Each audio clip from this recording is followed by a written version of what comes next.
என் அன்பிற்குரிய 11ஆம் வகுப்பு மாணவர்கள் அனைவருக்கும் என் இனிய வணக்கங்கள். அன்பு மிகுந்த மாணவர்களே, இன்றைய வகுப்புல இணைந்த மாணவர்கள் அனைவருக்கும் மீண்டும் ஒரு முறை என்னுடைய ஒரே ஒரு நிமிஷம் மட்டும் கொஞ்சம் வெயிட் பண்ணுங்க.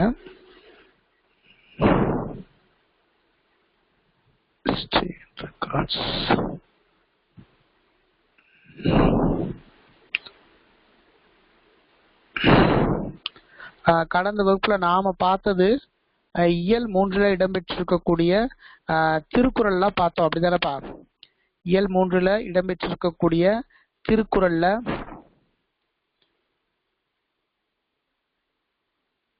கிட்டத்தட்ட ஒரு 18 திருக்குறள்கள் பார்த்தோம்னு நினைக்கிறேன். இந்த 18 திருக்குறள்கள்லையும் இருக்கக்கூடியவற்றையெல்லாம் அதாவது மனப்பாட குறள்கள் எல்லாத்தையுமே தொடங்கும் குறள் முடியும் குறள்னு கேட்பாங்கப்பா. அதனால நீங்க அதை கவனமா நீங்க படிச்சுக்கிறணும். ஏன்னா தேர்வுல இந்த திருக்குறள் தான் கேட்பாங்க, இது கேட்க மாட்டாங்க அப்படின்னு நினைக்க கூடாது. எந்த திருக்குறள் வேணாலும் கேட்பாங்க. அதனால நீங்க திருக்குறளை படிச்சுக்கிறணும். இப்போ உதாரணத்துக்கு இளன் என முடியும் குறள் அப்படின்னு கேட்டாங்கன்னா, யாதனின் யாதனின் நீங்கியான் நோதல் அதனின் அதனின் இளன் அப்படின்னு நம்ம இது பண்ணணும். சரியா? அதே மாதிரி நெருநல் என தொடங்கும் குறள், நெருநல் உளன் ஒருவன் இன்றில்லை என்னும் பெருமை உடைத்து இவ்வுலகு. இந்த மாதிரி தொடங்கும் குறள் முடியும் குறள் அது உங்களுக்கு கீழ்நிலை வகுப்புகள்ல இருந்தே படிச்சுட்டு வந்திருப்பீங்க. அந்த மாதிரி கேட்பாங்க. அதனால எல்லா திருக்குறள்களையும் மனப்பாடம் பண்ணிக்கங்க. இன்னைக்கு நாம பார்க்க போறக்கூடிய முதல் அதிகாரம் வழி அறிதல். நம்ம பார்க்க போறது என்னது பார்க்க போறோம் அப்படின்னா வழி அறிதல். இப்ப வழி அறிதல் அப்படின்னா என்னன்னா, வழினா என்னப்பா?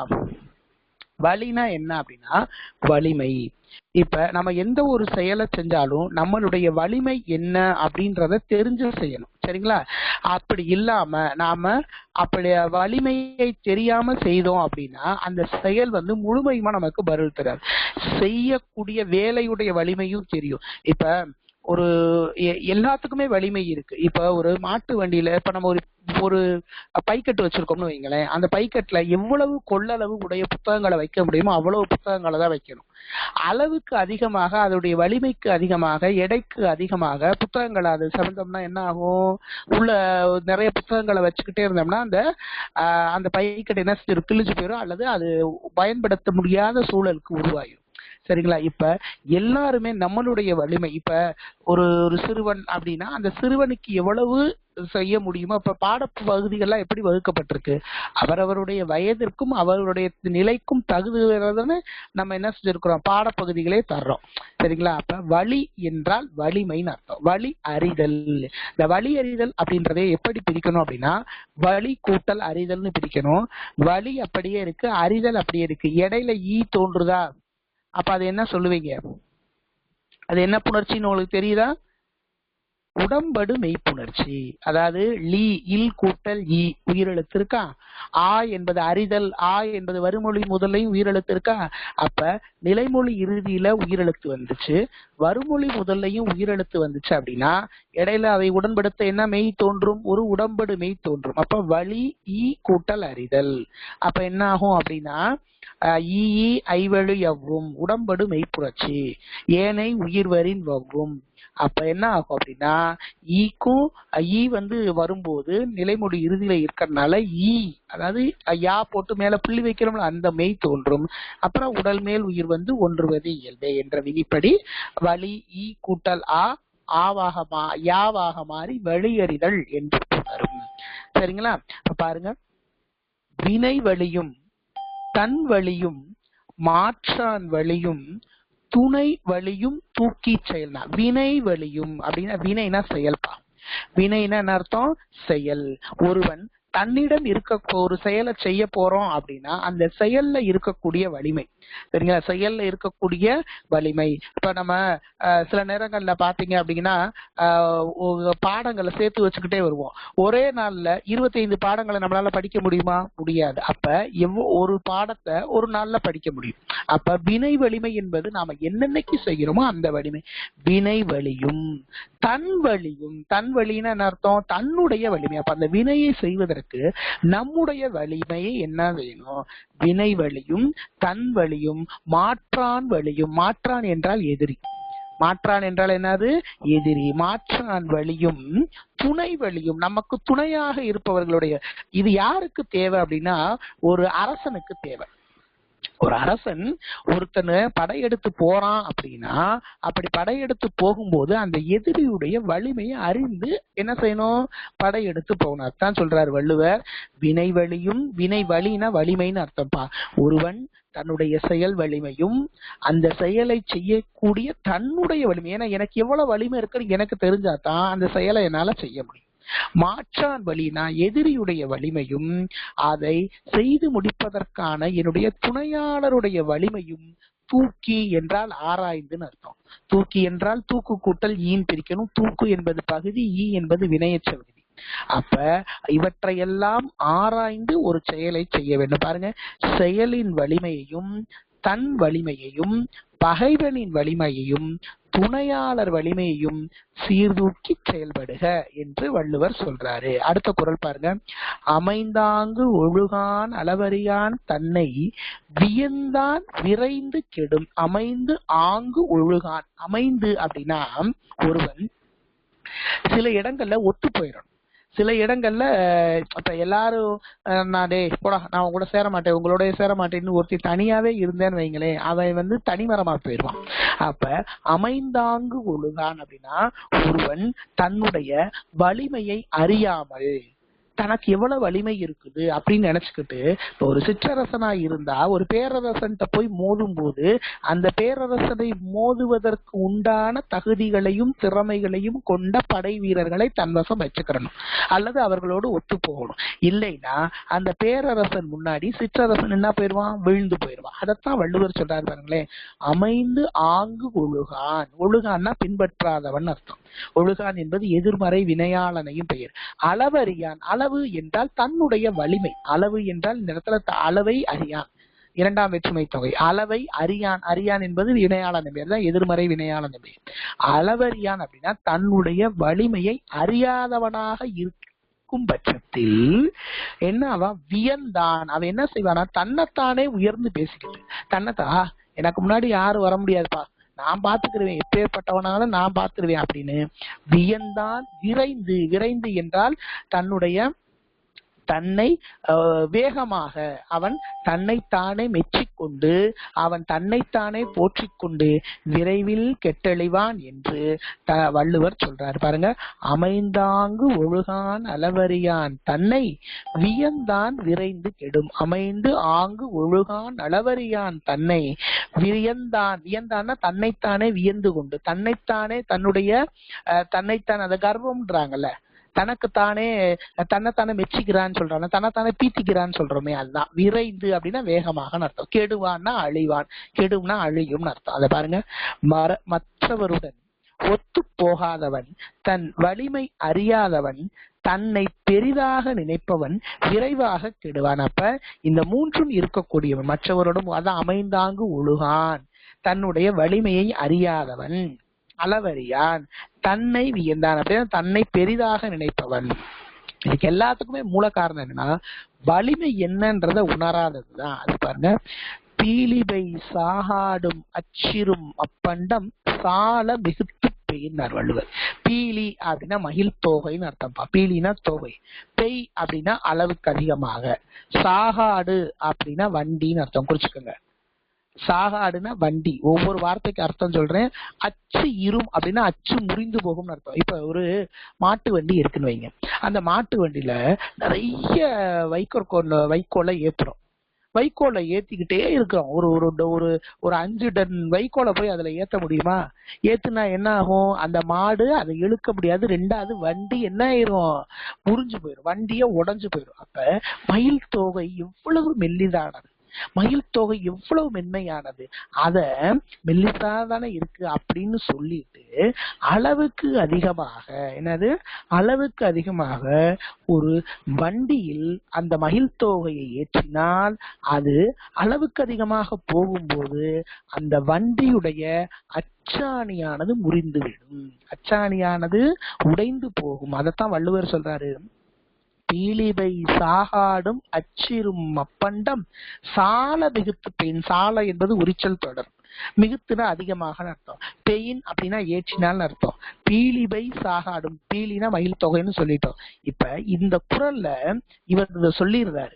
அப்ப ஒரு பேரரசன் என்ன செய்யணுமா, இவங்க எல்லாருமே சிற்றரசர்கள் தானே அப்படின்னு நினைச்சுக்கிட்டு அந்த சிற்றரசர்களை கண்டுக்கிறாம அவர்களை அழிக்காம விட்டுட்டானா அந்த பேரரசர்கள் பேரரசனாக இருந்தாலும் கூட அந்த சிற்றரசர்கள்லாம் கூடி அவ்வளவு பெரிய அரசனை அழித்து விடுவார்களாம். அப்ப இந்த கருத்தை நாம புரிந்து கொள்கிறோம். எனவே இது பிரிது மொழிதல் அணி. என்ன அணி? பிரிது மொழிதல் அணி. பிரிது மொழிதல் அணினா என்னன்னா, உவமையை மட்டும் கவிஞன் கூறிடுவார், உவமையை மட்டும் புலவர் சொல்லிடுவாரு. உவமையத்தை, அந்த கருத்தை, அந்த செய்யுள்ள வரக்கூடிய கருத்தை நாமளா புரிஞ்சுக்கிறோம். அதுக்கு பேரு தான் பிரிது மொழிதல் அணி. பாருங்க, குறிச்சு வச்சுக்கோங்க. அந்த இடத்துல கூட உவமையை மட்டும் கூறிவிட்டு உவமேயத்தை பெற வைப்பது பிரிது மொழிதல் அணி. இதுல என்ன உவமை அப்படின்னா, மயில் தொகையை அளவுக்கு அதிகமா வண்டியில ஏத்துனா அந்த வண்டியுடைய அச்ச அணி முறிந்து போயிரும் என்ற கருத்தை மட்டும் சொல்லிட்டு விட்டுட்டாங்க. இதுல இருந்து நம்மளா ஒரு கருத்தை புரிஞ்சுக்கிறோம். என்ன அப்படின்னா, சிற்றரசர்கள் தானே என்று பேரரசன் அசாதாரணமாக இருந்து விட்டால் அந்த சிற்றரசர்கள் எல்லாம் கூடி பேரரசனை அழிக்கக்கூடிய சூழல் கூட உருவாகும் என்ற கருத்தை, இது வழியறிதல் என்பது அரசியல்ல இடம்பெற்றிருக்கிறதுனால என்ன அர்த்தம், அது அரசனுக்கு உரியது. சரிதானா? அதனால நாமளா அரசனுக்குரியதாக புரிந்து கொள்வதால், அந்த உவமேயத்தை நாமளாக புரிந்து கொள்வதால் இது பிரிது மொழிதல் அணி. பாருங்க அடுத்த குறள். அளவறிந்து வாழாதான் வாழ்க்கை உள போல இல்லாகி தோன்றா கெடும். அளவறிந்து வாழாதான் வாழ்க்கை. அளவு அறிந்து, அளவு கூட்டல் அறிந்துன்னு பிரிக்கணும். இதுல என்ன வருது, முற்று மற்றும் ஒரோ வழி என்ற விதிப்படி அந்த ஊல இருக்கக்கூடிய ஊ கூட்டல் ஊ போகும். அதுக்கப்புறம் உடல் மேல் உயிர் வந்து ஒன்றுவது இயல்பு, அப்படிதானப்பா? அப்ப அளவு அறிந்து தன்னுடைய வலிமை, இப்ப சிலர்லாம் பாத்தீங்க அப்படின்னா இதெல்லாம் வரவு செலவுக்கு ரொம்ப முக்கியமானது. வாங்கக்கூடிய சம்பளம் 10,000 இருக்கும், ஆனா செய்யக்கூடிய செலவு 20,000 இருக்கும். இது அதான் சொன்னாங்களா, வரவு எட்டனா செலவு பத்தனா நாங்க. ஆனா நாம வரவை மீறி செலவு செய்யும் போது அப்படி நமக்கு அழிவு வந்துடும். அதான் அளவு அறிந்து வாழாதான். ஒருவன் தன்னிடம் உள்ள பொருளின் அளவை அல்லது தன்னுடைய வலிமையின் அளவை அறிந்து வாழாதான் என்பது எதிர்மறை வினையாளனையும் பெயர். வாழ்க்கை என்பது தொழிற்பெயர். வாழுதல் வாழ்க்கை. உள போல இருக்கிறது மாதிரி இருக்குமா, உள்ள போலனா உள்ளது போலன்னு அர்த்தம். இல்லாகி அப்படின்னா இல்லாமல் போய்விடும். தோன்றா கெடும்னா மறைந்து விடும் அர்த்தம். கெடும்னா மறைந்து விடும். ஒருவன் தன்னிடம் இருக்கக்கூடிய அது பொருளாக இருந்தாலும் சரி, வலிமையாக இருந்தாலும் சரி, அந்த அளவை அறிந்து வாழாதவனுடைய வாழ்க்கை என்னாகும், இருக்கிறது மாதிரி இருக்கும், ஆனா அது அழிந்து போகும். தன்னிடம் உள்ளனவற்றின் அளவை அறிந்து வாழாதவனுடைய வாழ்க்கை உள்ளது போல தோன்றி கெடும், தோன்றி கெட்டு மறைந்து போகும் என்று வள்ளுவர் சொல்றாரு. பாருங்க அடுத்து, காலம் அறிதல். காலம்னா ஏற்கனவே உங்களுக்கு தெரியும்பா. காலம்னா நாம எந்த ஒரு செயலை செஞ்சாலும் காலம் அறிந்து செயல் செய்யணும். இப்ப சொன்னாங்கல்ல, கொட்டுமழை காலம் உப்பு விற்க போனேன், காற்றடிக்கும் நேரம் மாவு விற்க போனேன்னு. மழை காலத்துல போய் உப்பு விற்க கூடாது. ஏன்னா மழை வந்துச்சுன்னா உப்பு பூரா என்ன ஆயிரும், கரைஞ்சு போயிடும். அப்ப எந்த காலத்துல எந்த வேலையை செஞ்சா நமக்கு சிறப்பா இருக்குமோ அப்படி செய்யணும். அதைத்தான் வள்ளுவர் காலம் அறிதல், அதான் பருவம் அறிந்து செயல்படணும். பாருங்க, அருவினை என்ப உளவோ கருவியான் காலம் அறிந்து செய்யின். அருவினை அப்படின்னா அருமையான வினை. அருவினை என்ப உளவோ, என்பத என்றால் அர்த்தம். அருமையான வினைனா செயல்னு அர்த்தம். அருவினை இலக்கண குறிப்பு என்னன்னு கேட்டா பண்பு தொகை. அருவினை என்ப உளவோ கருவியான் காலம் அறிந்து செய்யின். அப்ப ஒருவன் தன்னுடைய தக்க கருவிகளோடு, அதான் கருவி அப்படின்னா நம்ம சொல்றோம்ல, இப்ப ஒரு படை வீரர்கள் போகும்போது இப்ப அந்த காலத்துல பாத்தீங்க அப்படின்னா வாள் வில் வேல் இருந்துச்சு. அதற்கப்புறம் பாத்தீங்கன்னா இப்ப கனரக துப்பாக்கிகள்லாம் வந்துருச்சு. அதற்கப்புறம் வெடிகுண்டு ஆயுதங்கள்லாம் வந்துருச்சு. இது ஒரு ஒரு நாட்டை பாதுகாக்கக்கூடிய எல்லை பாதுகாப்பு வீரர்கள் வைத்திருக்கணும். அப்ப எந்த நேரத்துல எந்த கருவியை தான் வைத்திருக்க வேண்டும் என்பது அவர்களுக்கு தெரியணும். அப்ப கருவியான் காலம் அறிந்து செய்யணும். அவன் தக்க கருவிகளோடு, அதாவது உரிய கருவிகளோடு காலம் அறிந்து ஒரு செயலை செய்யின் அப்படின்னா செய்தால்னு அர்த்தம். செய்பவனுக்கு இந்த உலகத்தில் அருவினை, முடிப்பதற்கு அரிய வினை என்று எதுவுமே கிடையாது என்று வள்ளுவர் சொல்றாரு. பாருங்க, அருவினை என்ப உழவோனா உள்ளதா அப்படின்னு கேக்குறாரு. அப்ப இல்லைன்னு அர்த்தம். கருவியார் அப்படின்னா கருவியோடு இணைந்து காலத்தையும் அறிந்து, அந்த அறிந்து என்பது எப்படி பிரிக்கணும்? பகுபத ஒரு பிளக்கணும். அரி கூட்டல் இத்து இந்து கூட்டல் இத்து கூட்டல் அரி பகுதி. இத்து இந்து என்னது? சந்தி. இத்திந்தானது விகாரம். அடுத்த இத்து இறந்த கால இடைநிலை. என்பது வினையற்ற விகுதி. உரிய கருவிகளுடன் தக்க காலம் அறிந்து செய்தால் அரிய செயல் என்று ஒன்று இல்லை. ஞாலம் கருதினும் கைகூடும், காலம் கருதி இடத்தான் செய்யும். ஞாலம்னா என்னப்பா? உலகம். கருதினும் அப்படின்னா அடைய நினைத்தாலும், இந்த உலகத்தையே அடைய நினைத்தாலும் கைகூடும் அப்படின்னா அது கிடைக்குமா? நினைச்சது நடக்குமா? நான் சொன்னது அவன் நினைச்சுக்கிட்டே இருக்கேன், அது கைகூடி வரமாட்டேதுன்றாங்கல்ல. காலம் கருதி, காலம்னா ஏற்ற காலம் கருதி இடத்தையும் ஆராய்ந்து ஒருவன் ஒரு செயலை செய்தால் அவன் இந்த உலகத்தையே ஆள நினைத்தாலும் அது கைகூடும். இது எத்தனையோ பேர் பெரியவர்களுடைய வாழ்க்கையில நடந்திருக்கு. சரிங்களா? அண்ணல் அம்பேத்கரை சொல்றாங்க, அப்துல் கலாம் சொல்றாங்க, நம்ம எடிசன் அவர்களை சொல்றாங்க. இவர்களுடைய வாழ்க்கையில எல்லாம் பாருங்களேன், அவங்க எந்த நேரத்துல எந்த செயலை செய்யணும் அப்படின்றத செஞ்சாங்கன்னா ஏற்ற இடத்தோடு கருவியையும் பொருத்தி காலம் அறிந்து அந்த செயலை செய்த பல சான்றோர்கள் உலகத்தையே ஆள நினைத்தாலும். நெப்போலியனுடைய வாழ்க்கையெல்லாம் நீங்க படிச்சு பாத்தீங்கன்னா இந்த குறள்லாம் உங்களுக்கு தெரியும், பொருத்தமானதா இருக்கும். அதான் ஞாலம்னா உலகம். உலகத்தை அடைய நினைத்தாலும் உரிய காலத்தில் பொருத்தமான காலம் கருதி, கருதின காலத்தை உணர்ந்து, காலம் கருதி என்பது இரண்டாம் வேற்றுமை, காலத்தை கருதின்னு அர்த்தம். இடத்தால் செய்யணும் அப்படின்னா இடத்தையும் ஆராய்ந்து பொருத்தமான இடம், எந்த இடத்துல எந்த வேலையை செய்யணும்.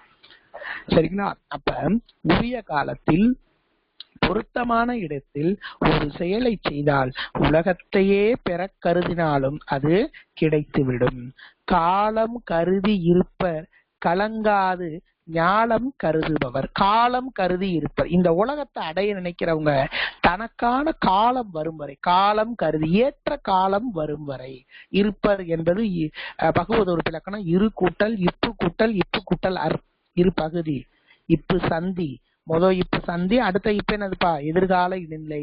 அர் என்பது பலர்வாழ் வினைமுற்று விகுதி.